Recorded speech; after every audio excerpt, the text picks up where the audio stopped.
कहानी की शुरुआत में हम लियो नाम के एक बच्चे को देखते हैं जो चुपके से अपने पिता को मार्शल आर्ट्स की ट्रेनिंग करते हुए देख रहा होता है। लियो के फादर कोई आम फाइटर नहीं बल्कि वो पूरे शहर का सबसे खतरनाक फाइटर है और पूरे शहर में लियो के फादर के नाम से हर एक फाइटर खौफ खाता है, क्योंकि लियो के फादर इतने ज्यादा तेज और फुर्तीले हैं कि उसके सामने कोई भी फाइटर ज्यादा देर तक टिक नहीं पाता और आज तक कोई भी फाइटर लियो के फादर को हरा नहीं सका। यही वजह है कि पूरे शहर में लियो की फादर की हर कोई इज्जत करता है और लियो भी अपने फादर की विनिंग अवार्ड्स को देखते हुए वो भी अपने फादर की तरह बनना चाहता है, लेकिन उसके फादर हमेशा उसे मार्शल आर्ट से दूर रखते हैं क्योंकि लियो को अस्थमा की बीमारी है और अस्थमा बीमारी के चलते अगर लियो मार्शल आर्ट की सख्त ट्रेनिंग करता है तो वो बीमार पड़ सकता है। इसीलिए लियो के फादर लियो को मार्शल आर्ट से दूर रहने को कहते हैं, लेकिन लियो का अपने पिता की तरह एक महान फाइटर बनने का सपना था। इसीलिए वो चुपके से अपने फादर की ट्रेनिंग को कॉपी करके हर रोज थोड़ी बहुत प्रैक्टिस किया करता था। और एक दिन इनके शहर में एक नया फाइटर आता है जो सीधा लियो के फादर को फाइट के लिए चैलेंज करता है और लियो के फादर उसके चैलेंज को एक्सेप्ट कर लेते हैं। लियो इस फाइट को लेकर काफी खुश था क्योंकि वो जानता था कि ये फाइट मेरे पिता ही जीतेंगे। और जब फाइट स्टार्ट होती है तो ये दोनों फाइटर एक दूसरे का काफी अच्छे से मुकाबला करते हैं, लेकिन कुछ देर बाद लियो के पिता जब समझ जाते हैं कि सामने वाला फाइटर हार नहीं मानने वाला है, तब लियो के पिता अपनी फाइटिंग टेक्निक बदल लेते हैं जिससे सामने वाला फाइटर कंफ्यूज हो जाता है और लियो के पिता के फाइटिंग स्किल्स के सामने कमजोर पड़ जाता है।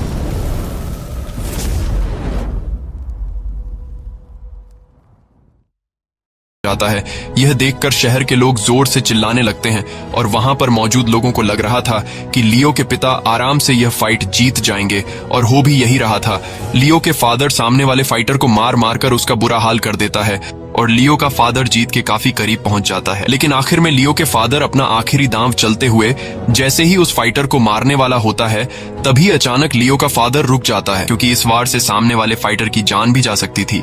लेकिन सामने वाला फाइटर बहुत ही घटिया इंसान था और उसने लियो के फादर की रहमदिली का फायदा उठाते हुए अचानक लियो के फादर पर अटैक किया और धोखेबाजी से लियो के फादर को रिंग से बाहर फेंक कर ये फाइटिंग मैच जीत गया। लेकिन वहां पर मौजूद हर एक बंदा जानता था कि ये फाइटर ये मैच चीटिंग करके जीता है और लियो के फादर के जो स्टूडेंट्स थे वो लियो के फादर की हार से काफी उदास होते हैं। लेकिन ये बात सभी जानते थे कि लियो के फादर ने यह मैच जानबूझकर हारा है और लियो के फादर ने ऐसा क्यों किया ये तो हमें आगे ही पता चलेगा। वहीं लियो बहुत ज्यादा मायूस होता है क्योंकि उसके पिता जो आज तक कोई भी फाइटिंग मैच नहीं हारे थे, आज अपने पिता की हार देखकर लियो पूरी तरह से टूट जाता है। और तभी जिस फाइटर ने चीटिंग करके लियो के पिता को हराया था उसका बेटा लियो के पास आता है और लियो को चैलेंज करते हुए कहता है कि मेरे पिता ने जिस तरह तुम्हारे पिता को हराया है मैं भी तुम्हें उसी तरह से हराऊंगा। ये सुनकर लियो गुस्से से लाल हो जाता है और उस लड़के का घमंड तोड़ने के लिए चैलेंज एक्सेप्ट कर लेता है। लेकिन यहाँ लियो का दोस्त लियो को फाइट करने से मना करता है क्योंकि लियो अभी पूरी तरह से फाइट के लिए तैयार नहीं था। लेकिन गुस्से में लियो खुद पर कंट्रोल नहीं कर पाता और लड़ने के लिए रिंग में उस लड़के के सामने आ जाता है,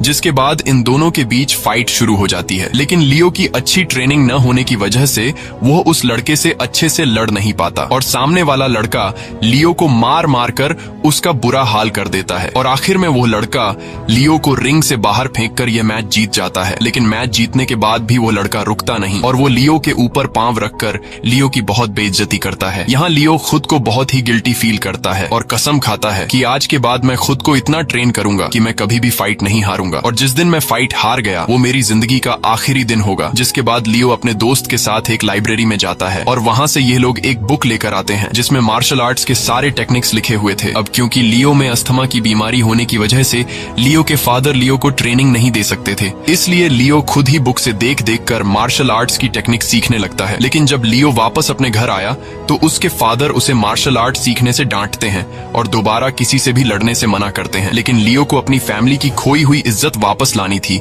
इसलिए वो किसी की बात नहीं सुनता और अपने फादर से छिपकर मार्शल आर्ट की ट्रेनिंग करने लगता है। यहाँ लियो इतने लगन से मार्शल आर्ट की ट्रेनिंग करता है कि वो अपने स्कूल के काम पर भी ध्यान नहीं देता।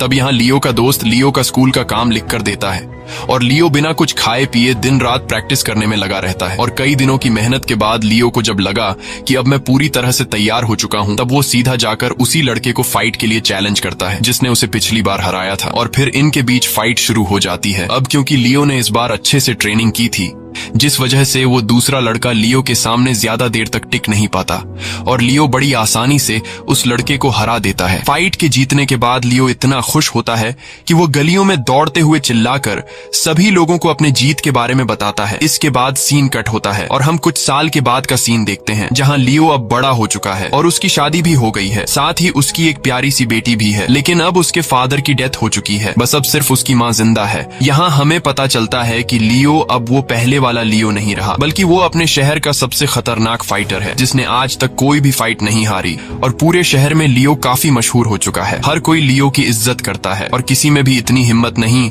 कि वो लियो को फाइट के लिए चैलेंज कर सके, क्योंकि जब भी कोई फाइटर लियो का मुकाबला करने आता है तो लियो उसे इतने बुरे तरीके से मारता कि वो फाइटर दोबारा अपने पैरों पर खड़ा नहीं हो पाता। और यही वजह है कि आज लियो भी अपने फादर की तरह पूरे शहर में काफी मशहूर है। लेकिन हर वक्त उसके पीछे दौड़ती हुई लोगों की भीड़ और लोगों की इज्जत ने लियो को बिगाड़ दिया और लियो अब बहुत ज्यादा घमंडी भी हो चुका है, क्योंकि जिस तरह उसके फादर सब कुछ होने के बावजूद एक सीधी सादी नॉर्मल जिंदगी जिया करते थे, लियो ऐसा बिल्कुल भी नहीं है। वो खुद को एक बहुत ही पावरफुल इंसान समझता है और लोगों की इज्जत बिल्कुल भी नहीं करता। साथ ही वो हर वक्त शराब के नशे में डूबा रहता है और फिजूल में अपने फॉलोअर्स को फ्री की शराब पिलाता रहता है। और कभी कभी तो लियो इतना शराब पी लेता था कि वो अपने घर का रास्ता तक भूल जाता था। लियो ने अपना सारा पैसा फिजूल कामों में और मौज मस्ती में उड़ा लिया था, जिस वजह से लियो पर होटल के मालिक का काफी ज्यादा उधार चढ़ चुका था। और होटल का मालिक लियो के बचपन का वही दोस्त था जो लियो के लिए स्कूल का काम लिख कर दिया करता था। और अब लियो का दोस्त एक बड़ा बिजनेसमैन बन चुका है, जिसका अपना एक होटल है। लियो के बचपन का दोस्त लियो की फिजूल खर्ची पर नजर तो रखता है, लेकिन लियो उसका बचपन का दोस्त होने की वजह से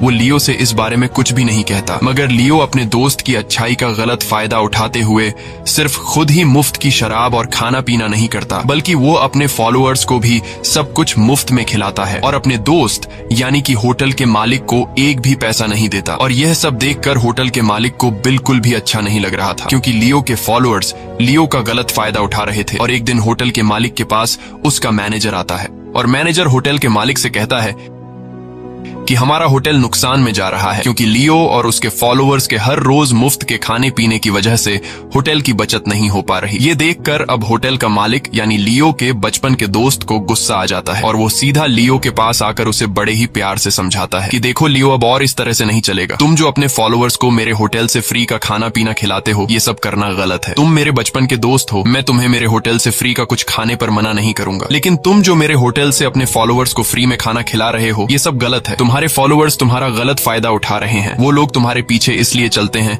क्योंकि तुम उन्हें फ्री में खाना खिलाते हो, लेकिन जिस दिन तुम अपने फॉलोअर्स को फ्री में खिलाना पिलाना बंद कर दोगे तो तुम्हारे फेक फॉलोअर्स तुम्हें छोड़कर चले जाएंगे। इसलिए अब ये सब तुम्हें बंद करना होगा और तुम अपने फादर के रास्ते पर नहीं चल रहे हो। याद रखना, ये रास्ता तुम्हें मुश्किल में फंसा सकता है। लेकिन लियो अपने दोस्त की बातों पर ज्यादा ध्यान नहीं देता और वो अपने दोस्त को इग्नोर करके वहां से चला जाता है। अगले दिन शहर में लियो जब अपने फॉलोअर्स के साथ कहीं जा रहा होता है, तभी एक दूसरा फाइटर अपने फॉलोअर्स के साथ उनके सामने आता है और उस फाइटर का नाम किंग है। किंग एक बहुत ही अच्छा फाइटर है और किंग भी लियो की तरह आज तक कोई भी फाइट नहीं हारा, जिस वजह से यह दोनों फाइटर अपने स्किल्स के लिए पूरे शहर में मशहूर है। लेकिन ये बात हर वक्त लियो को खाए जा रही थी, क्योंकि लियो चाहता था कि पूरे शहर में सिर्फ लियो का ही राज चले। लेकिन इसके लिए लियो को किंग से मुकाबला करना होगा और जब तक लियो किंग को फाइट में नहीं हराता तब तक लियो को शहर का सबसे महान फाइटर नहीं माना जाता। इसलिए लियो रास्ते में ही किंग के साथ फिजूल में बदतमीजी करने लगता है, लेकिन किंग लड़ने के मूड में नहीं था और अब किंग ने लड़ना छोड़ दिया था। इसलिए किंग लियो से कुछ नहीं कहता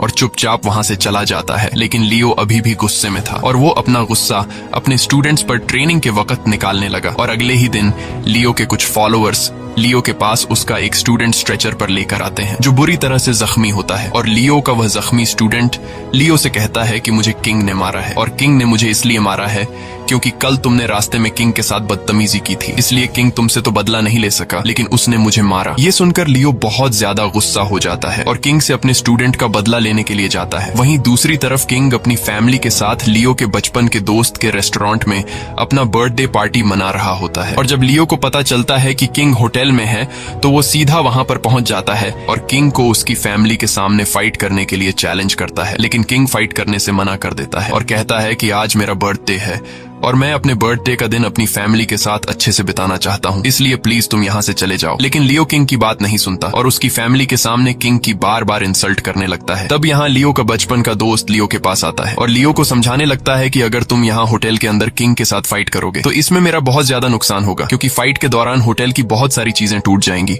इसलिए प्लीज तुम चुपचाप यहाँ से चले जाओ। लेकिन लियो बहुत ज्यादा गुस्से में था और वो अपने दोस्त को भी बुरा भला कहने लगता है। साथ ही वो अपने दोस्त से अपनी बचपन की दोस्ती भी तोड़ देता है, जिसके बाद लियो किंग से कहता है कि या तो फाइट का चैलेंज एक्सेप्ट करो या फिर यहाँ पर मौजूद सभी लोगों के बीच मेरे सामने घुटनों पर झुक जाओ। और अब बार बार फैमिली के सामने किंग की बेइज्जती करने के बाद किंग इस फाइट के लिए मान जाता है, जिसके बाद होटल को खाली कर दिया जाता है और सभी लोग किंग और लियो को होटल के अंदर छोड़कर बाहर आ जाते हैं। जिसके बाद लियो और किंग के बीच फाइट शुरू हो जाती है और ये दोनों अपने स्किल्स में अच्छे होने की वजह से काफी तगड़ी फाइट करने लगते हैं, जहां दोनों एक दूसरे को बराबरी की टक्कर देते हैं और काफी देर तक इन दोनों के बीच फाइट चलती रहती है। लेकिन इन दोनों में से कोई भी हार मानने को तैयार नहीं होता, इसलिए लियो गुस्से में आकर किंग पर ऐसे जानलेवा वार करता है जो उसके फादर के रूल्स के खिलाफ थे। लेकिन किंग एक अच्छा फाइटर था और वो लियो के हर एक वार को रोक रहा था। ये देखकर लियो को बहुत ज्यादा गुस्सा आ जाता है और वो अपने गुस्से पर काबू ना पाते हुए सीधा किंग के दिल पर अपना एक आखिरी जोरदार वार करता है और ये वार इतना ज्यादा खतरनाक होता है कि जिससे किंग की वहीं पर मौत हो जाती है। अब लियो जब रेस्टोरेंट से बाहर आता है तो लियो के फॉलोअर्स उसके जीतने की खुशी में जश्न मनाने लगते हैं, लेकिन वहीं जब किंग के फॉलोअर्स किंग की डेड बॉडी को देखते हैं तो वो बहुत ज्यादा दुखी हो जाते हैं और गुस्से से बदले की आग में जलने लगते हैं। अब कुछ देर बाद जब लियो अपने घर के करीब पहुंचा तो उसने कई सारे लोगों के पैरों के निशान देखे जो उसके घर की तरफ जा रहे थे। और जब लियो दरवाजे पर पहुंचकर अपनी मदर को पुकारने लगा तो अंदर उसे किसी की भी आवाज सुनाई नहीं दी। अब जब लियो अपने घर के अंदर जाता है तो वो देखता है कि घर की सारी लाइट्स ऑफ है और जब लियो अपनी मदर के कमरे में पहुंचा तो उसे सामने अपनी मदर की डेड बॉडी नजर आई। ये देखकर लियो पूरी तरह से शॉक हो जाता है और जल्दी से अपनी माँ की बॉडी को संभालने लगता है। यहाँ हमें पता चलता है कि किंग के फॉलोअर्स ने अपने मास्टर का बदला लेने के लिए लियो की माँ को मार डाला। अब जब लियो अपनी माँ की मौत पर रो रहा होता है तभी उसे अपनी बेटी का ख्याल आता है और वो दौड़ते हुए अपनी बेटी के रूम में जाता है, जहाँ लियो देखता है कि उन लोगों ने उसकी बेटी को भी बड़ी बेरहमी से मार दिया है। यहाँ लियो अपनी बेटी को गोद में उठाता है और रोने लगता है, क्योंकि अब लियो का इस दुनिया में कोई नहीं बचा था और लियो अपनी माँ और बेटी की मौत से पूरी तरह से टूट जाता है। साथ ही वह बदले की आग में जलने लगता है, जिसके बाद वह गुस्से में किंग की फैमिली को मारने के लिए निकल पड़ता है और किंग के घर पहुंचकर सबसे पहले किंग के बेटे को मार डालता है। जिसके बाद जब वह किंग की वाइफ और उसकी बेटी को मारने के लिए जाता है तो किंग की वाइफ लियो से कहती है कि इसमें मेरी और मेरी बेटी की कोई गलती नहीं है, मगर फिर भी अगर तुम अपना गुस्सा शांत करना चाहते हो तो तुम मुझे मार दो, लेकिन मेरी बेटी को छोड़ दो। ये सुनकर लियो का गुस्सा थोड़ा शांत हो जाता है और वह इस बात को समझ जाता है कि इसमें किंग की बेटी और उसकी वाइफ की कोई गलती नहीं है। जिसके बाद लियो किंग की वाइफ और उसकी बेटी को जिंदा छोड़कर वहां से निकल जाता है। अब जब वो वापस अपने घर की तरफ आ रहा होता है तभी उसके पास उसके फॉलोअर्स आते हैं और वो लोग लियो के सामने उसी लड़के को लाते हैं जिसे कुछ दिन पहले किंग ने बुरी तरह से मारा था और लियो ने अपने इसी फॉलोअर के बदले किंग से लड़कर उसे मार डाला। लेकिन यहाँ लियो को सारी सच्चाई पता चलती है और लियो के फॉलोअर्स लियो को बताते हैं कि किंग ने इस लड़के को इसलिए मारा था क्योंकि ये लड़का किंग की वाइफ के साथ बदतमीजी कर रहा था, जिस वजह से किंग ने गुस्सा होकर इसे मारा। ये सुनकर लियो बहुत ज्यादा उदास हो जाता है क्योंकि वह बिना वजह जाने किंग को मारने के लिए चला गया था और किंग असल में बेगुनाह था। साथ ही लियो ने गुस्से में आकर किंग के मासूम बेटे को भी मार डाला। यहाँ लियो को अपने बचपन के दोस्त जो अभी होटल का मालिक है उसकी बात याद आती है। उसने लियो से कहा था कि तुम्हारे ये फॉलोअर्स तुम्हें बड़ी मुसीबत में फंसाएंगे और ये बात सच साबित हुई। अब यहाँ लियो अपने फॉलोअर्स का भी साथ छोड़ देता है क्योंकि अब उसे समझ आया कि वह गलत लोगों का साथ दे रहा था और अब लियो की जिंदगी में उसका कोई भी करीबी इंसान नहीं बचा। साथ ही लियो के बचपन के दोस्त ने भी लियो के साथ दोस्ती तोड़ दी थी। अब अंदर से पूरी तरह टूटा हुआ लियो इस शहर को छोड़कर निकल जाता है और शहर से दूर एक नदी में खड़ी बोट में बैठ जाता है और बोट धीरे धीरे नदी के पानी में चलने लगती है। लियो को कुछ नहीं पता था कि यह बोट उसे कहां लेकर जाएगी और यह बोट लियो को जंगल के एक वीरान हिस्से में ले आती है। अब लियो यहीं पर जिंदगी गुजारने का फैसला करता है। इस तरह से दिन गुजरते हैं और फिर महीने और फिर पूरे 6 महीनों बाद जब हम लियो को देखते हैं तो हमें पता चलता है कि लियो अब वो पहले वाला लियो नहीं रहा। लियो पूरी तरह से बदल चुका है। उसकी दाढ़ी, मूंछ और बाल काफी बड़े हो गए हैं और अब लियो अपनी इस जिंदगी से तंग आ चुका है। इसलिए लियो डिसाइड करता है कि वो खुद को मार देगा और फिर वो पानी में कूदकर खुद को डूबने के लिए छोड़ देता है। अब जैसे ही लियो पानी में डूबकर मरने वाला होता है तभी वहाँ पर कुछ गांव के मछुआरे आकर लियो को बचा लेते हैं, जिसके बाद ये लोग लियो को अपने गांव ले जाते हैं और गांव के लोग लियो का काफी अच्छे से ख्याल रखते हैं। कुछ दिन बाद लियो होश में तो आ जाता है, लेकिन लियो इतने गहरे सदमे में था कि उसकी हालत ठीक नहीं हो रही थी। इसलिए गांव के लोग लियो को मरने की हालत में छोड़ देते हैं, क्योंकि वो लोग समझ गए थे कि लियो अब बच नहीं सकता। लेकिन यहाँ गांव की एक लड़की जिसका नाम मून है, वो हिम्मत नहीं हारती और लियो का काफी अच्छे से ख्याल रखती है। दरअसल मून नाम की यह लड़की अंधी है, जो अपनी आंखों से देख नहीं सकती, लेकिन मून एक अच्छे दिल की मालिक है। वह हर वक्त लियो का ख्याल रखती है और उसे खाना पीना देती है, और मून की इसी केयर की वजह से लियो की हालत बेहतर होने लगती है। एक दिन मून लियो के लंबे बाल देखकर लियो से कहती है कि आओ मैं तुम्हारे बाल काट देती हूँ। अब यहाँ लियो पूरी तरह से हिम्मत करता है और कई दिनों बाद अपने पैरों पर खड़ा होकर घर से बाहर निकलता है, जिसके बाद मून लियो को नदी में ले जाकर उसके बाल और दाढ़ी काटती है और लियो को उसके पुराने लुक में ले आती है। अब यहाँ लियो का इतना ख्याल रखने की वजह से लियो को मून से लगाव हो जाता है और ये दोनों एक दूसरे को पसंद करने लगते हैं। साथ ही लियो डिसाइड करता है कि अब वो अपनी बाकी की जिंदगी यहीं पर इन लोगों के साथ गुजारेगा। और यहाँ गांव के लोग जो काम किया करते थे, लियो भी उस काम में इन लोगों की मदद करने लगा। लेकिन लियो ने कभी अपनी सच्चाई लोगों के सामने नहीं लाई कि वो पहले एक मार्शल आर्ट मास्टर था, बल्कि लियो भी इन लोगों की तरह एक आम इंसान की तरह जिंदगी गुजारने लगा। और एक दिन गांव का एक बच्चा पास के एक दूसरे गांव से कुछ सामान चोरी करते हुए पकड़ा जाता है, जिससे गांव का सरदार काफी गुस्सा हो जाता है और सरदार उस बच्चे को चोरी के लिए सजा देने का फैसला करता है। यहाँ उस लड़के की दादी सरदार से बच्चे को माफ करने के लिए कहती है, लेकिन सरदार बच्चे को माफ करने के मूड में नहीं था और सरदार कहता है कि यह हमारे गांव का रूल है कि जो कोई भी चोरी करता है उसे उसकी सजा मिलती है। तब यहाँ लियो सामने आकर सरदार से कहता है कि बच्चे की जगह मुझे सजा दे दो और इस बच्चे को छोड़कर इसकी दादी के पास जाने दो। अब यहाँ सरदार लियो की बात तो मान लेता है, लेकिन एक शर्त पर। सरदार कहता है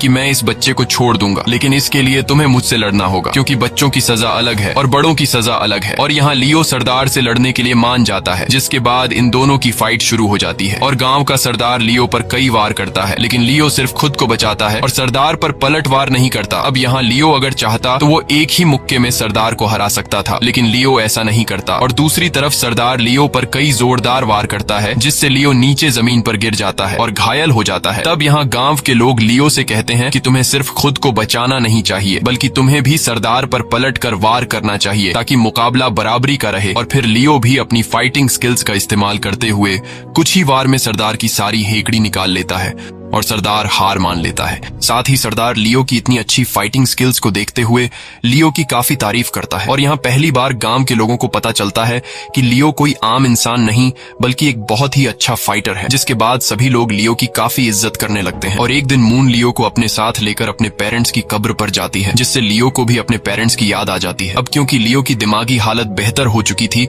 इसलिए लियो डिसाइड करता है कि वह फिर से वापस अपने शहर जाएगा, ताकि वो अपनी बेटी और अपने पेरेंट्स की कब्र पर जा सके। और जब लियो शहर जाने के बारे में मून को बताता है, तो मून लियो को रोकती नहीं, बल्कि मून लियो से कहती है कि तुम अपना सफर अच्छे से तय करना, मैं तुम्हारा यहाँ वापस आने का इंतजार करती रहूंगी। और यहाँ लियो भी मून से वादा करता है कि मैं वापस तुम्हारे लिए आऊंगा। जिसके बाद लियो अपने शहर के लिए निकल जाता है, लेकिन जैसे ही वो अपने शहर में एंटर होता है, तो वो देखता है कि यह शहर अब पहले से काफी ज्यादा बदल चुका है और यहाँ पर दूसरे देश के अलग लोग रहने लगे हैं। यहाँ लियो को पता चलता है कि उसके जाने के बाद गांव में कोई भी ताकतवर इंसान नहीं बचा जिससे लोग डर पाए, क्योंकि लियो ने किंग को भी मार दिया था। और फिर किसी लीडर का खौफ न होने की वजह से लोगों ने पूरे शहर में लूटपाट मचाई, जिससे पूरे शहर का यह हाल हो गया। और साथ ही इस शहर पर अंग्रेजों ने कब्जा कर लिया और अब यहाँ अंग्रेज और कुछ और कंट्रीज के लोगों की हुकूमत चलती है। इसके बाद लियो अपने घर की तरफ जाता है और लियो जब अपने घर का दरवाजा नॉक करता है, तो लियो के घर का नौकर लियो के लिए दरवाजा खोलता है, जो अभी भी लियो के घर की अच्छे से देखभाल कर रहा था। और घर का नौकर लियो को वापस देखकर काफी खुश होता है। जिसके बाद लियो अपनी फैमिली की कब्र देखने चला जाता है और अपने पिता की कब्र के सामने रो रो कर अपने पिता से माफी मांगता है, क्योंकि लियो ने अपने पिता के रूल्स पर न चलते हुए खुद को एक ताकतवर इंसान समझ लिया था। इसके बाद लियो यहाँ से निकलकर सीधा किंग के घर पहुँचता है, जहाँ वह किंग की वाइफ से माफी मांगता है कि मेरी वजह से किंग अब इस दुनिया में नहीं रहा। जिसके बाद लियो किंग के फोटो के सामने अपना सर झुकाकर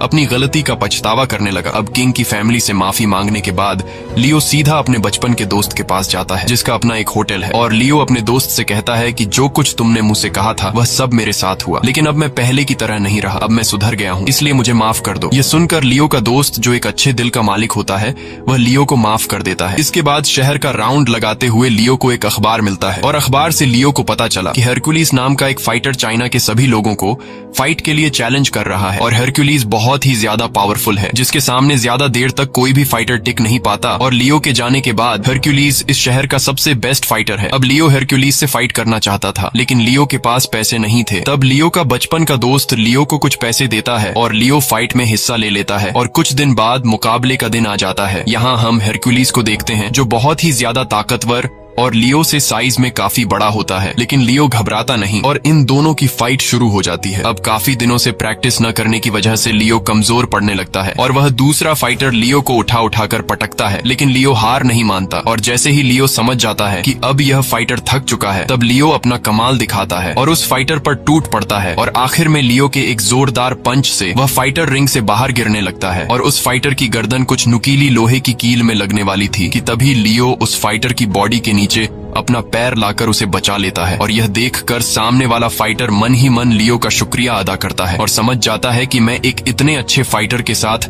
धोखा नहीं कर सकता। इसलिए वह लियो को रिस्पेक्ट देते हुए हार मान लेता है, क्योंकि उसे पता था कि अगर लियो मुझे नुकीली लोहे की कील से नहीं बचाता तो मैं मारा भी जा सकता था। जिसके बाद हरकुलिस सभी लोगों के सामने लियो का हाथ उठाकर फिर से उसे शहर का चैंपियन बना देता है और एक बार फिर से पूरे शहर में लियो का नाम गूंज उठता है। हर किसी को यह पता चल जाता है कि लियो वापस शहर में आ चुका है और आते साथ ही लियो ने शहर के सबसे ताकतवर फाइटर को हरा दिया। अब यहाँ फिर से लियो एक एकेडमी खोलकर चाइना के कई सारे लोगों को मार्शल आर्ट्स की ट्रेनिंग देने लगता है ताकि चाइनीज लोग ताकतवर बन जाएं और अपने हक के लिए आवाज उठा सकें। लेकिन वहीं दूसरी तरफ जिन अंग्रेजों ने चाइना पर कब्जा किया होता है वो लोग लियो के वापस आने से बिल्कुल भी खुश नहीं है, क्योंकि वह लोग चाइना के लोगों को अपना गुलाम बनाना चाहते थे, लेकिन लियो के होते हुए यह लोग कमजोर पड़ रहे थे। और अब यह सभी लोग डिसाइड करते हैं कि हम लोगों को लियो का एक ऐसे फाइटर से मुकाबला कराना होगा जो लियो को जान से मार सके। अब यहाँ एक जापानीज कहता है कि मैं एक ऐसे फाइटर को जानता हूँ जो आसानी से लियो को हरा सकता है और लियो को हराने के बाद फिर से पूरे शहर के लोगों के दिलों में हमारा खौफ रहेगा। और फिर ये लोग पूरे शहर में अनाउंस करते हैं कि लियो को एक फाइटर से लड़ना होगा। अगर लियो ने इस फाइटर को हरा दिया तो लियो शहर का चैंपियन बन जाएगा और लियो इस फाइट के लिए मान जाता है। जिसके बाद फाइनली वह दिन आ जाता है जिस दिन फाइट होने वाली थी और यहाँ हजारों की तादाद में लोग लियो और उस दूसरे फाइटर का मैच देखने के लिए आए थे। साथ ही शहर पर कब्जा करने वाले दूसरी कंट्रीज के डिक्टेटर्स भी मौजूद थे, लेकिन यहाँ फाइट के रूल्स थोड़े डिफरेंट टाइप के होते हैं, जहाँ लियो को सबसे पहले 3 फाइटर से लड़वाया जाता है और डिक्टेटर्स ऐसा इसलिए करते हैं ताकि लियो की एनर्जी कम हो जाए और फाइनल में फाइटर के सामने लियो कमजोर पड़ जाए। लेकिन लियो कोई कच्चा खिलाड़ी नहीं था, वह कुछ ही मिनटों में तीनों फाइटर को हरा देता है। और जब बारी आई फाइनल राउंड के फाइटर के साथ, जिसे डिक्टेटर्स ने स्पेशली लियो को मारने के लिए लाया था, तो यह फाइटर एक बहुत ही अच्छा इंसान था और उसे चीटिंग बिल्कुल भी पसंद नहीं थी। इसलिए वह लियो से कहता है कि तुमने अभी अभी 3 फाइटर से फाइट की है, जिस वजह से तुम्हारी एनर्जी लूज हो गई होगी, इसलिए अब मैं भी पहले 3 फाइटर से फाइट करता हूँ ताकि मैं भी उसी एनर्जी के साथ तुमसे लड़ सकूं जिस एनर्जी के साथ तुम मुझसे लड़ोगे। और यहाँ लियो अपने ओपोनेंट फाइटर की इतनी प्यारी बात सुनकर काफी हैरान हो जाता है और लियो समझ जाता है कि यह फाइटर एक ईमानदार फाइटर है। इसलिए लियो इस फाइटर से कहता है कि तुम्हें 3 फाइटर से लड़ने की जरूरत नहीं, मैं तुम्हारे साथ इसी एनर्जी में लड़ सकता हूँ। और अब लियो की इजाजत लेने के बाद ये फाइटर भी फाइट के लिए तैयार हो जाता है, जिसके बाद ये दोनों फाइटर अपने अपने पसंद के हथियार उठा लेते हैं और इनके बीच फाइट शुरू हो जाती है। ये दोनों फाइटर अपने स्किल्स में अच्छे होने की वजह से एक दूसरे को बराबर का टक्कर देने लगते हैं और ये दोनों अपने हथियार इतने बेहतर तरीके से चलाते हैं कि वहां पर मौजूद सभी लोग इनकी फाइट को देखकर हैरान रह जाते हैं। ये दोनों एक दूसरे को हराने के लिए कई खतरनाक वार एक दूसरे पर करते हैं, लेकिन इन दोनों में से कोई भी हार मानने को तैयार नहीं था। और फाइट के दौरान एक वक्त ऐसा भी आता है कि इन दोनों के हथियार एक दूसरे के साथ चेंज हो जाते हैं। जहां लियो तो तलवार को काफी अच्छे से चला रहा था, लेकिन वह दूसरा फाइटर लियो के हथियार को अच्छी तरह से कंट्रोल नहीं कर पा रहा था। अब यहाँ लियो अगर चाहता तो आसानी से उस फाइटर को हरा सकता था, लेकिन लियो ऐसा नहीं करता, क्योंकि ऐसा करना लियो के हिसाब से चीटिंग था। इसलिए लियो फाइट को रोककर वापस इस फाइटर की तलवार उसे दे देता है, जिसके बाद फिर से इन दोनों में फाइट शुरू हो जाती है। और यहाँ दूसरी कंट्री के बैठे हुए डिक्टेटर्स समझ जाते हैं कि लियो किसी भी सूरत हार नहीं मानने वाला, इसलिए जापानीज डिक्टेटर लियो को हराने का प्लान सोचने लगता है। और यहाँ इन दोनों के बीच काफी देर तक फाइट होने के बाद पहले राउंड का टाइम खत्म हो जाता है और मुकाबला बराबरी का जाता है, जिस वजह से कोई भी विनर डिक्लेयर नहीं होता। लेकिन जब लियो रेस्ट करने के लिए चेयर पर बैठकर ड्रिंक पीता है तो इस ड्रिंक में जापानीज डिक्टेटर ने पहले से जहर मिलाया हुआ था। अब यहाँ फौरन तो लियो को जहर का असर नहीं होता, लेकिन जैसे ही दूसरा राउंड शुरू होता है तो धीरे धीरे लियो पर जहर का असर होने लगता है और लियो को चक्कर आने लगते हैं। और देखते ही देखते लियो अचानक खून की उल्टियां करने लगता है, जिसे देखकर वो दूसरा फाइटर फाइट रुकवा देता है। और वो फाइटर समझ जाता है